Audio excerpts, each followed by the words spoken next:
इस घटना को घटे करीब 2 महीने हो गए थे, पर जब भी उस घर पर नजर पड़ती पूजा की आंखों के आगे सलोनी का मासूम चेहरा घूम जाता और साथ ही आकाश का बेबस चेहरा, मानव जीवन पर असह्य रोगों की नम्रता का जीता जागता उदाहरण और पति का फर्ज साक्षात मूर्ति आकाश।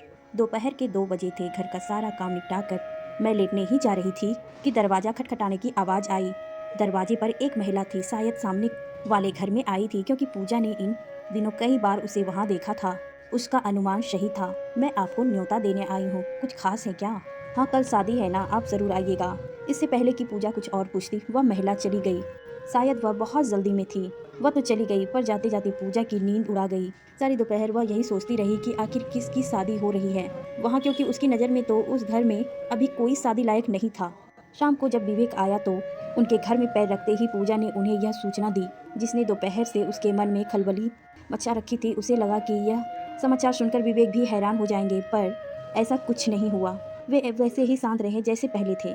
बोले, ठीक है चली जाना, हम पड़ोसी हैं, पर शादी किसकी है? आपको यह जानने की उत्सुकता नहीं है क्या? पूजा ने तनिक वोए सिकोड़ के पूछा, क्योंकि उसे लगा कि विवेक उसकी बातों में रुचि नहीं ले रहे हैं। और किसकी? आकाश की। अब शौर्य की तो करने से रहे। इतनी छोटी उम्र में आकाश के घर वाले चाहते हैं कि यह शीघ्र ही हो जाए, क्योंकि आकाश को इसी माह विदेश जाना है। दुल्हन सलोनी की चचेरी बहन है। यह सुनकर पूजा के पैरों तले जमीन खिसक गई। जिस आकाश को उसने आदर्श पति का ताज देकर सिर आंखों पर बैठा रखा था, वह अब उसे चिंता नजर आ रहा था। उसने सोचा कि पत्नी को मरे अभी 2 महीने भी नहीं हुए, और दूसरा विवाह तो वह क्या? वह प्यार, शोभा, मायूसी सब दिखावा था क्या? एक स्त्री का पुरुष जीवन में महत्व जितनी दिन वह साथ रहे बस उतना ही है क्या? मरने के बाद उसका कोई वजूद नहीं? मुझे कुछ हो जाए तो क्या विवेक भी ऐसा ही करेंगे? इन विचारों ने पूजा को अंदर तक हिला दिया और वह सिर पकड़कर सोफे पर बैठ गई। उसे सारा कमरा घूमता नजर आ रहा था।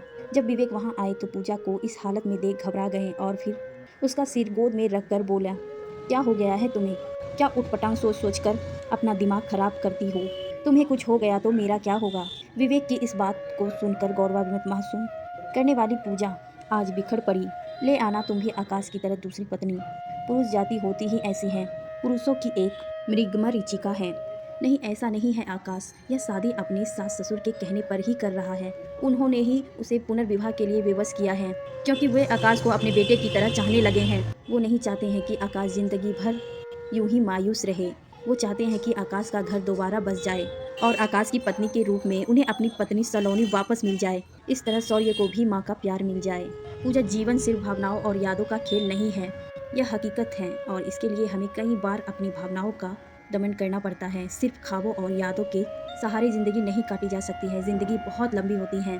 आकाश दूसरी शादी कर रहा है, इसका अर्थ यह नहीं कि वह सलोनी से प्यार नहीं करता। सलोनी उसका पहला प्यार था और रहेगी। परंतु यह भी तो सत्य है कि सलोनी अब दोबारा नहीं आ सकती। दूसरी शादी करके भी वह उसकी यादें को जिंदा रख सकता है। शायद यह सलोनी के लिए सबसे बड़ी श्रद्धांजलि है। यह दूसरी शादी इस बात का सबूत है कि स्त्री और पुरुष एक गाड़ी के 2 पहिए हैं, और यह गाड़ी खींचने के लिए एक दूसरे की ज़रूरत पड़ती है, और यह काम अभी हो जाए तो इसमें हर्ज ही क्या है? विवेक की बातों ने पूजा के दिमाग से भावनाओं का पर्दा हटाकर वास्तविकता की तस्वीर दिखा दी थी।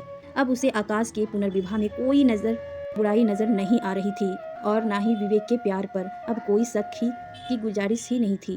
विवेक के लिए खाना लगाकर पूजा अलमारी खोलकर बैठ गई और फिर स्वभाव अनुसार विवेक का सिर खाने लगी।